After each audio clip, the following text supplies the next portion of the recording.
Eh bien bonjour à tous. Petite critique poétique du film Divorce Club de Michael Youn. Voilà donc message en même temps à Michael. Écoute, on s'était rencontrés il y a plusieurs années. C'était l'époque où j'aimais bien ce que tu faisais. Voilà. Donc tu me réveillais le matin avec le Morning Live. Ensuite j'avais bien aimé ton spectacle. Et puis on s'était rencontrés, tu m'avais fait une dédicace. Que voici. Bon, je te montre quand même quelque chose. Et je vous montre quelque chose. C'est que la dédicace, je l'ai bousillée. Et pour une raison très précise. Donc voilà, il y a un peu de tout. Il y a du café, il y a... voilà. Bousillé, mais bousillé de chez bousillé. Bon. Donc je la remontre bien, je la tiens bien. Voilà. Je vous montre. Voilà. Cramé, machin, tout. Et je vais expliquer pourquoi. Voilà. Parce que je pense que tu n'es pas censé ignorer une partie de mon histoire, dans le sens où en fait, donc je vais vraiment t'expliquer ma thèse, hein, ma théorie dont je suis sûr à 99%, hein, voilà. Donc j'ai quasiment 1% de doute. Faut toujours garder un 1% de doute, voilà. Mais je vais t'expliquer exactement ce qui se passe. C'est-à-dire que voilà, donc tu fais un film Divorce Club entre Ben et Patrick. Voilà, donc il y en a un pour faire le petit synopsis qui a été trompé par sa femme, etc., etc. Et donc un ami lui vient en secours. Bon, maintenant, là où moi ça me pose souci, c'est après en précisant qu'il y a quand même rien de plus banal qu'un divorce ou qu'un mariage, hein, mais néanmoins, je tiens quand même à te préciser que je suis écœuré que et en plus c'est une connerie comme d'habitude. Je suis écœuré que ton distributeur, bon après, voilà, je pense que, est-ce que tu as donné ton accord? Moi je pense que oui, mais sortir un film donc sans concurrence à la période actuelle, en espérant faire des entrées, je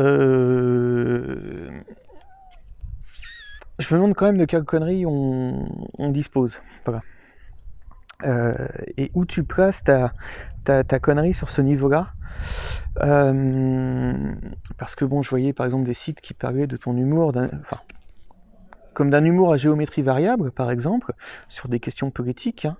Et je vais t'expliquer pourquoi à mon avis, tu connais en plus mon histoire. Voilà. Donc tu fais ça, mais en plus tu connais mon histoire. C'est-à-dire que l'histoire de Divorce Club, où tu dis oui, mais avec le cinéma, on peut aller très loin. Moi, je t'explique quand même une chose, c'est-à-dire que dans ma vie, donc il y a eu une histoire, voilà, une histoire d'amour, mais néanmoins, bon, j'étais pas marié, mais ça finit en divorce. Enfin, voilà, on se comprend. Enfin, moi, je me comprends. Maintenant, là où c'est problématique, c'est-à-dire que il y a eu une histoire de tromperie, mais néanmoins, cette histoire de tromperie, c'était organisé. C'est là que ça devient intéressant. C'était organisé, je l'estime, par les services de renseignement français. Voilà. Donc là, je porte une accusation très grave. Voilà. Tout simplement. En précisant que Christophe Castaner s'est déplacé auprès du Conseil d'État pour aborder mon dossier, puisque je voulais avoir accès à ma fiche de surveillance. Bon. Donc voilà, donc moi je te reproche, et j'ai cramé ta dédicace à cet effet, hein, parce que je te dis, je pense qu'en ayant fait produire ton film, notamment par un ex du Bétard, donc c'est pas ce film-là, mais un précédent, ou deux précédents, je crois. Dans un des précédents, il était plus dans l'écriture, je crois que c'était Vive la France, et je cite le nom de Ian Gogdeman, pour être précis. Voilà, donc le portrait a été vraiment très dressé, hein, par un journaliste, hein. Je vais mettre un lien en question dans la description de cette vidéo. Mais voilà, moi je pense que t'es au courant de ce dossier, et en plus de ça, je vais quand même t'expliquer une chose, c'est qu'un des acteurs que tu as dans ton film, avec qui je suis en procès, et là où c'est viscéral, c'est-à-dire que un des avocats, donc, qui était censé me défendre, était spécialiste du divorce. C'est là où on vient quand même à faire un parallèle assez extraordinaire. Et moi, je te répète bien, voilà, j'ai cramé ta dédicace parce que je pense que tu es au courant.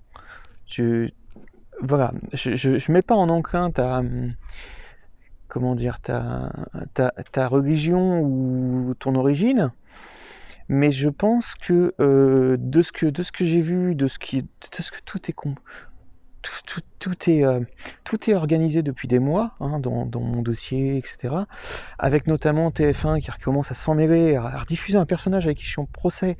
Ils savent très bien que je suis en procès, je leur ai dit que ça me faisait chier, que ça me saoulait, que c'était pas comme ça qu'ils allaient non plus espérer diffuser des images de moi, parce que je sais que dans les images d'archives, hein, dans la télévision, c'est vraiment... c'est par exemple avec Coluche. Voilà, bon bah Coluche, on sait très bien qu'il s'est fait buter, hein. On sait bien qu'il n'est pas tombé de moto tout seul. Voilà. Il y a un camion qui est sorti, et il y avait des...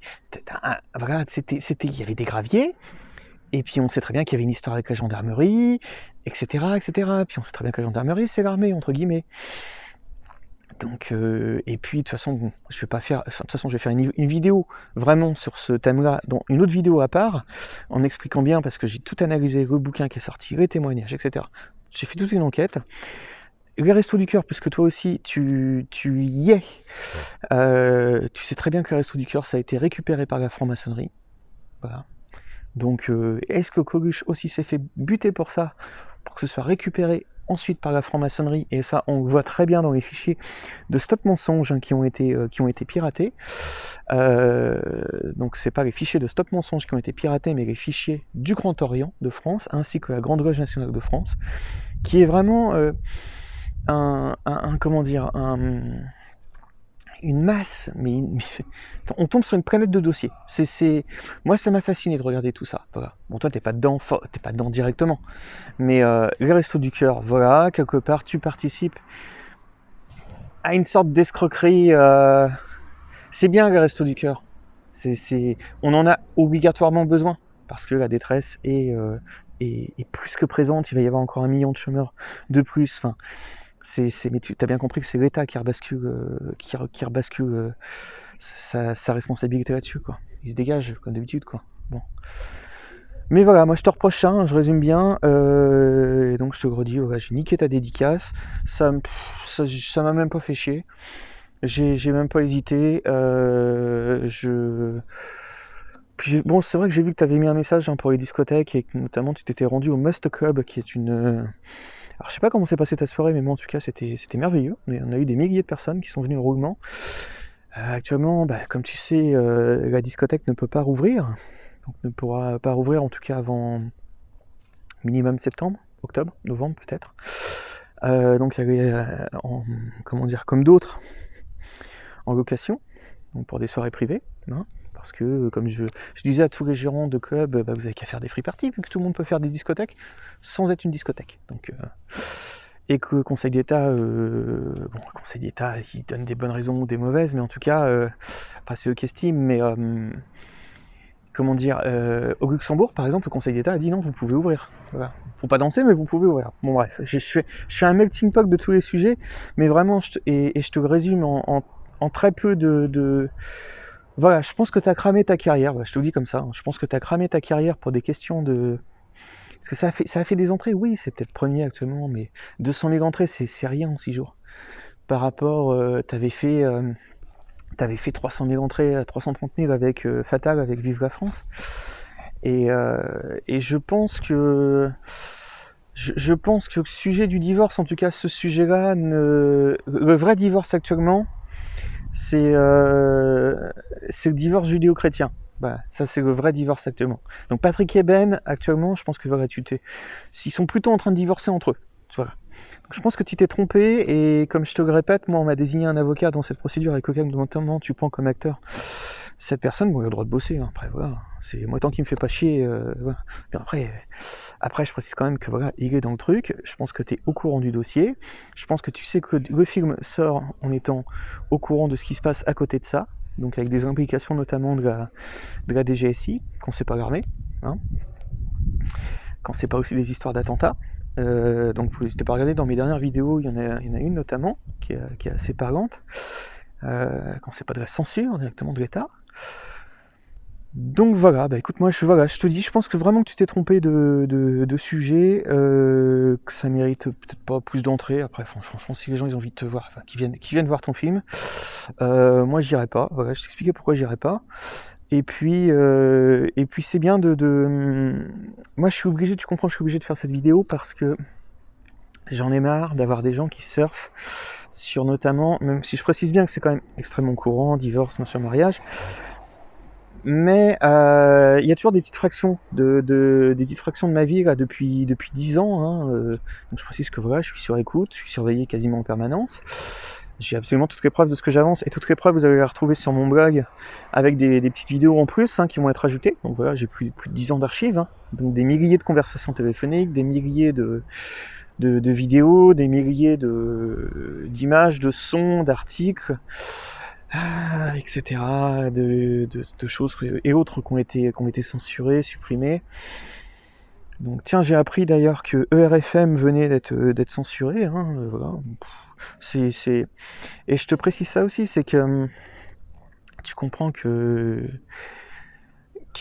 actuellement les carrières d'artistes sont réduites à néant. C'est-à-dire que voilà, tu peux avoir, même toi, ça peut t'arriver, t'as qu'à sortir une connerie, qu'à dire finalement j'en ai marre des gens que je côtoie, donc des ex du Béter et autres, puis merde, tous vous faire enculer.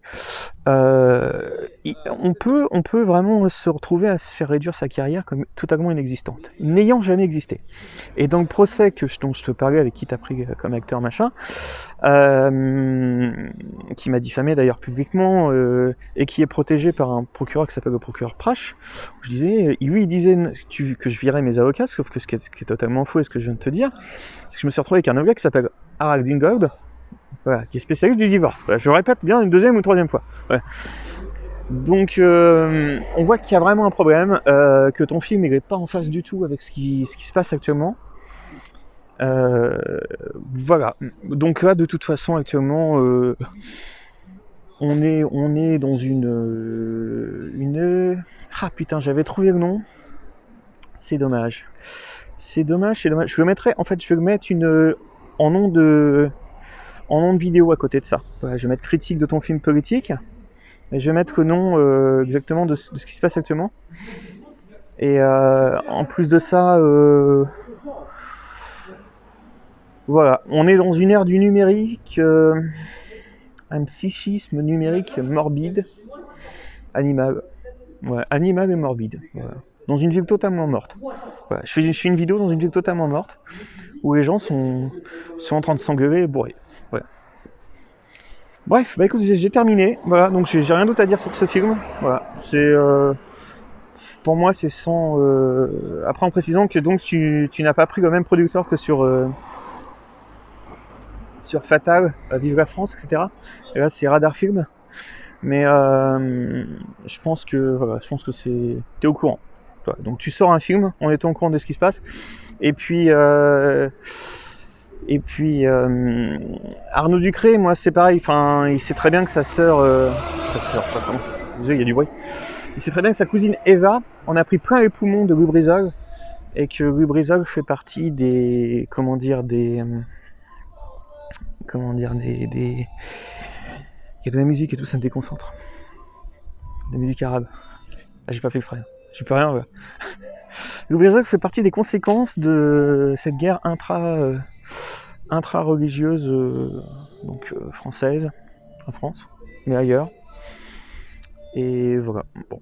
Bah écoutez, n'hésitez pas à regarder mes autres vidéos, et puis moi j'ai résumé, je voulais pas faire en 13 minutes, mais je pense que j'ai à peu près tout abordé.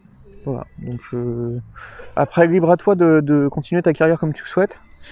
Moi je crois qu'en faisant des émissions, j'ai regardé ta dernière émission, ton un peu revival du morning, j'ai pas aimé, je te le dis sincèrement, j'ai pas aimé, parce que j'ai cru voir une émission d'Arthur, c'était les mêmes invités et tout, je voyais Philippe Réchaud en train de se faire chier.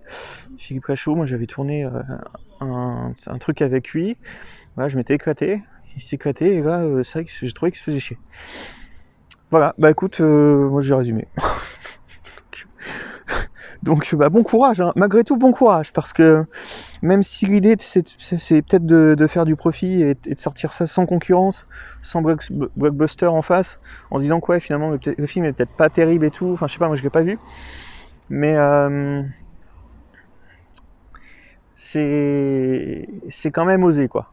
Voilà, c'est quand même osé c'est quand même très osé, quoi. Parce que vraiment, il va pas rester grand chose de debout. Hein. Là, d'ici 5 ans, donc business, cinéma, musique, théâtre, à cause des tarés de leur gestion de crise, donc des responsables, hein, de tout ça.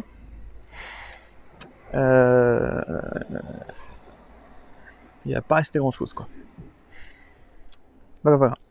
J'ai un doute à dire. Et puis pour ceux qui sont curieux de cette histoire, de regarder le petit lien donc en description, donc lien vers ce procès qui est actuellement en cours. Et puis si vous voulez me soutenir financièrement, n'hésitez pas à faire un petit don, même 1 euro, enfin PayPal et tout.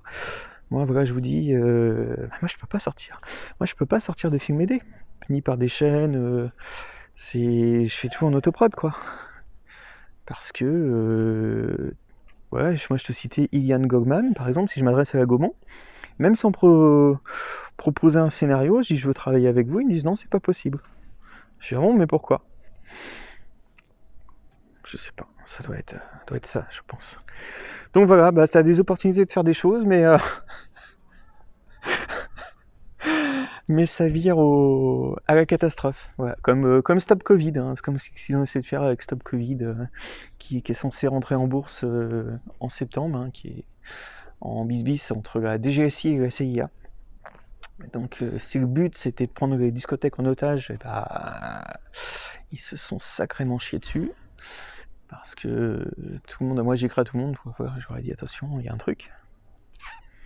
Donc voilà, petit résumé du Divorce Club, mais ce que j'entends par judéo héréno-chrétien, pour ceux qui sont fans de Soral et toutes les vidéos qui ont été censurées. Voilà, donc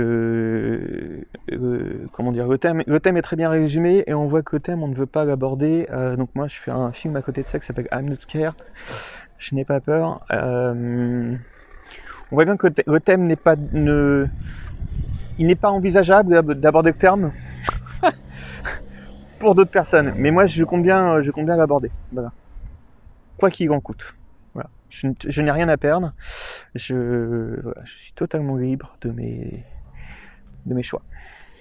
Malgré les pressions financières, pression physique, pression morale, pression judiciaire, pression par-ci de là.